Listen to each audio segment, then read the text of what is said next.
এই ধান কার? আমার ভাই কি ধান? রড মিনিকেট কয় মন আছে? 25 মন আছে। চল। কত করে দেবেন? ওরা পোষাই দিবা না, চল। আরে না, তা কবেন না, কত করে দেবেন? বললাম তো পোষাই দিবা না, সমস্যা নেই, তুই চল। এ তাহলে গাড়িটা নিয়ে আয়।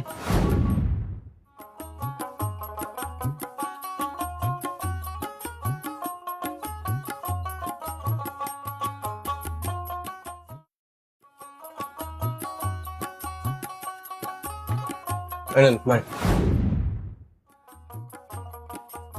ও ভাই, কত দিয়েছেন?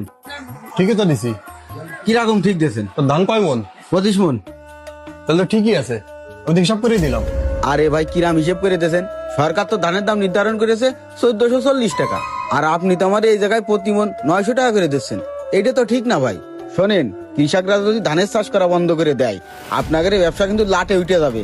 এইভাবে কৃষকরা ঠকায়েন না বাইরে। ধান লাগানো, কাটা, বান্দা, জোন খরচ, সেচ খরচ, সারের খরচ, কত টাকা খরচ করে ধান আমরা হাট পর্যন্ত নিয়ে আসি, এটা কি আপনারা জানেন? যত টাকা খরচ করে ধানটা চাষ করেছি, সেই টাকাটাই তো উঠলো না, তারপরে তো লাভের মুখ পড়ে। মানে তোর ধান হালকা ভিজেছিল। হ্যাঁ, যখন ধানের দাম কম দেবেন তখন তো কবেনি।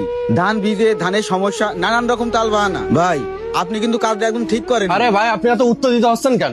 আপনি যদি এতই বোঝেন তাহলে একটা আড়ত খুলে বসেন, ধানের ব্যবসা করে দেখেন। এই দেশ বলে কৃষি প্রধান দেশ। এই দেশের রত্ন বলে আমাদের মতো কৃষক। এই আমাদের মতো অবাগা কৃষক এই দেশে না থাকাই ভালো। আমরা বাঁচলাম কি মরলাম এই খোঁজটা কেউ নেয় না। সরকার বলে আমাদের মতো কৃষকের জন্য কত রকম সুযোগ সুবিধা দেয়। কই, সুযোগ সুবিধা তো দূরই থাকার কথা, চোখেই দেখলাম না।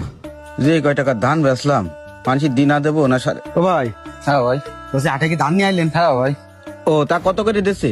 আর সে কথা কইেন না ভাই, এ ধানের চাষ করাই বৃথা হয়ে গেছে আমার। আমারও তো একই অবস্থা।